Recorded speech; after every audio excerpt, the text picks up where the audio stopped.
Hey guys, this is OddOneGaming. This is going to be another Raid Shadow Legends video. In today's video, I want to show you a pretty fun team that I've been using to farm stage 120 hard of the Dark Fae. I already have several guides on my channel using different champions, using different strategies. And I just wanted to show you my most recent one because honestly, I really like this one. Specifically because I had a dupe hegemon on my account that I have nothing to do, there's nothing for me to do with him. Also, if you only have one, as an example, maybe you don't use him as much in the arena because the meta has changed and shifted so much from turn meter control and from speed that people like hegemon are not, they're not top tier, they're not in the meta anymore.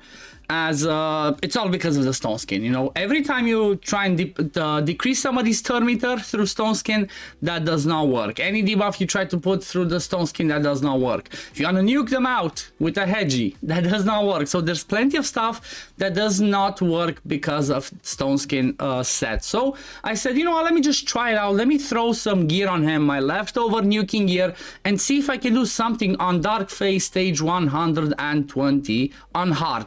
And as you can see, the result is pretty good. I got hit once, and that's about it. And after that, there's, unless there's some bad RNG, because most of the time stuff like this is not always 100%. You can get some bad RNGs and all that. But this team is really close to 100% and it's pretty fast. Like, look at this. I did 1 minute and 39 now. My best one was 1 minute and 27. The whole concept of this team is the basic one of nuking your team and then turn meter controlling the boss. So the way that the Dark Fae works, as soon as you get to the boss, she copies all of your team and then people start going. But the thing is, they copy everything, your speed, your masteries, they copy everything. So they're going to have exactly the same builds. They're going to have exactly the same speeds as you have. The only thing is you will go first. So there's always strategies of either using somebody like a Deacon or somebody like a Lysandra that turn meter controls the enemy team and boosts your turn meter. And then you have somebody that nukes, or you can control them with somebody with a provoke, block active skills. There's several strategies. The one that I'm showing you now is simply using hegemon that goes first. He almost one-shots everybody. He just doesn't quite one-shot the Deacon because he's a little bit tankier, but he just does his nuke, one-shots everybody, and then the Cold Heart, the Royal Guard, Allure, and Deacon are doing the turn meter control. These ones can be double. You can have it to be a little bit more reliable, I suppose, when it comes to turn meter control. If you have double Allure, you can have, I don't know, double Cold Heart, double Royal Guard. So they're interchangeable. As long as you have turn meter control champions, it can work. It can work and can be pretty fast. The reason why I'm using this one specifically is I'm kind of covering a little bit of everything for myself. With having Royal Guard in here, he brings me the decreased speed, he brings me decreased defense back up on the A1. Cold Heart brings enemy max HP, damage and turn meter control, and then Allure, obviously she's just turn meter control. But honestly, Royal Guard is not mandatory because if you build hegemon with a little bit of accuracy, well, he can provide you the decreased speed as well. I know he's a void legendary, I'm aware of that, so please don't bite my neck in the comments. But I have, like I said, I have videos on every single on most of the other strategies. I have the Dark Elhain ones, I have the ones with Hardik, I have plenty of them. Just want to show the ones I'm using now with hegemon that makes it pretty easy. Let's have a quick look at the presets to show you what I'm doing. So basically everybody, Deacon does whatever on the waves, Allure does the whatever on the waves. When it comes to the boss part, just make her open with the A2 if it's available, then stop it. I only want her using the A1 to turn meter control. Every time she crits, she reduces 25% of the boss's turn meter, but it's 12.5% because of her passive that reduces turn meter control to half.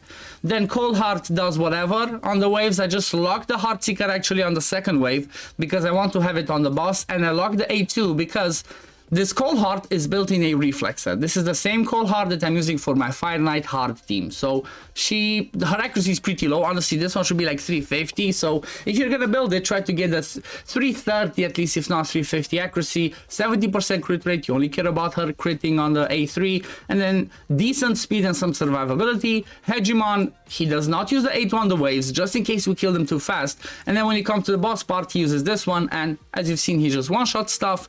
And then when it comes to Royal Guard, I lock the A3, which is the thermometer control 4-hitter with decreased speed on the second wave because I want to have it on the boss part. And when I'm at the boss part, I want this to be priority to help me gain that extra thermometer boost. I could have it be the takedown, you know, and also I could change the build on Royal. It's not perfect. It's just one of my Royal Guards. I threw some gear on, made sure he had some accuracy, gave him some damage, and it is what it is.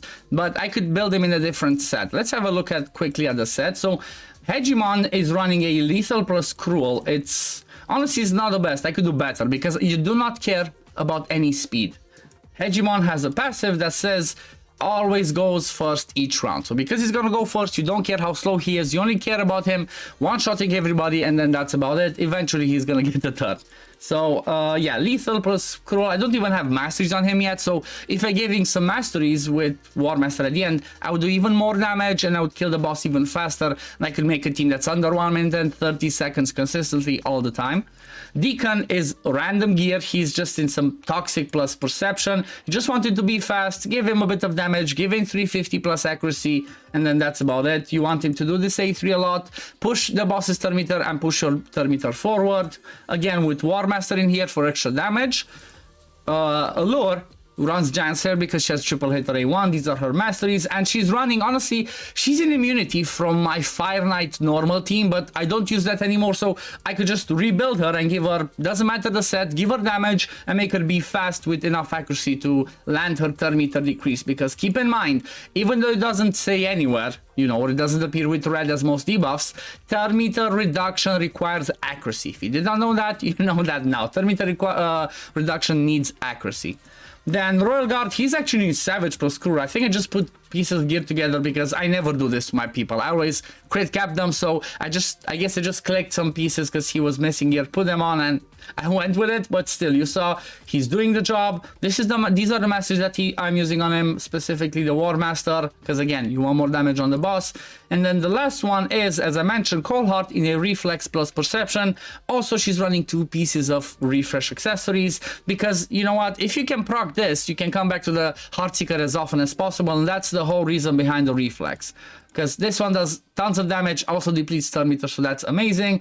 And I'm also running her with Giant's Hair because she has a 4-hitter A1, so that can do some extra damage.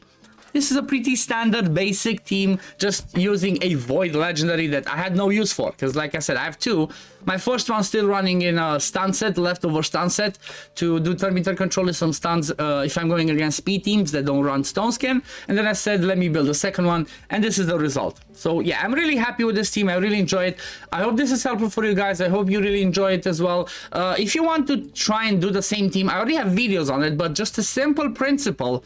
If you don't have a Hegemon and you have everything else but you're lacking somebody in the slot, use somebody that can do enough damage to kill your enemy team. So one of the best options is Hernig, as an example. Hernig could be in this spot, or maybe even if you use like a Trunda, as long as you make sure she goes before the enemy team, that's good. And the way you can do that is make sure that, I don't know, Trunda speed tune into your Deacon or into your Lysandra, you boost the thermometer, and then Trunda or whoever is your nuker, maybe Ethos, Baron, whoever, just make them nuke your enemy team and then just keep the boss thermometer controlled, and that's about it. This should be pretty simple and easy to copy. But yeah, this is gonna be it for the video today, guys. Thank you all for watching. If you do enjoy my content, as always, don't forget to like this video and subscribe to the channel to see when I upload next, and I'm gonna see you all in the next one. Peace, love, take care everyone. Bye guys.